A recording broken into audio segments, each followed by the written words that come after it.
ओम शांति। काल चक्र की कहानी पार्ट 1। इस काल चक्र को स्वास्तिका के चिन्ह के रूप में दिखाया गया है, जिसके चारों भाग बराबर होते हैं। 5000 वर्ष के काल चक्र का हर युग 1250 साल का होता है। यह काल चक्र एक घड़ी की तरह घूमता है। इसकी शुरुआत कब हुई यह तो पता नहीं, लेकिन जैसे दिन और रात की शुरुआत का पता नहीं होते हुए भी उसका पहला पहर सुबह को माना जाता है, वैसे ही इस काल चक्र का पहला पहर सतयुग को माना जाता है। अब समय की कहानी यह है कि जैसे बच्चों की कहानी सुनाते हैं कि बहुत समय पहले की बात है, long long ago.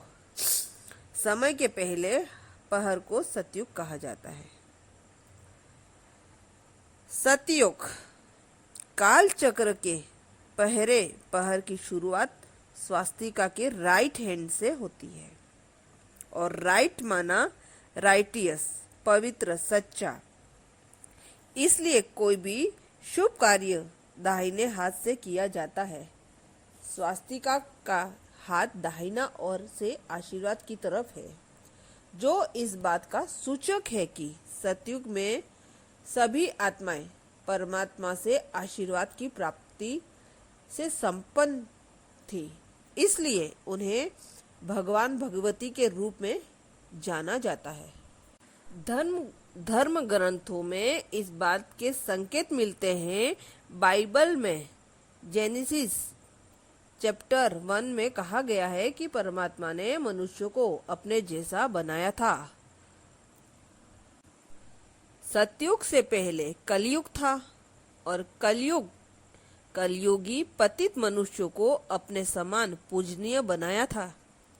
Guru Nanak Dev ji ने कहा कि मानस ते देवताए किए करत न लागी वार। और हिंदू धर्म में भी कहा गया है कि नर ऐसी करनी करे जो नर नारायण बने, और नारी ऐसी करनी करे जो श्री लक्ष्मी बने। अर्थात कलयुगी नर नारी ही अपनी करनी द्वारा श्रेष्ठ बन सकते हैं। श्रेष्ठ कर्म का ज्ञान परमात्मा ही आकर देते हैं। उसको भगवान भगवती इसलिए कहा जाता है क्योंकि भगवान 2 शब्दों से मिलकर बनता है, भग प्लस वान, अर्थात जिन्होंने परमात्मा से आशीर्वाद से सर्वश्रेष्ठ भाग्य प्राप्त किया। काल चक्र के आदि सतयुग में संपूर्ण सत्यता व्याप्त थी। असत्यता का नामो निशान नहीं था।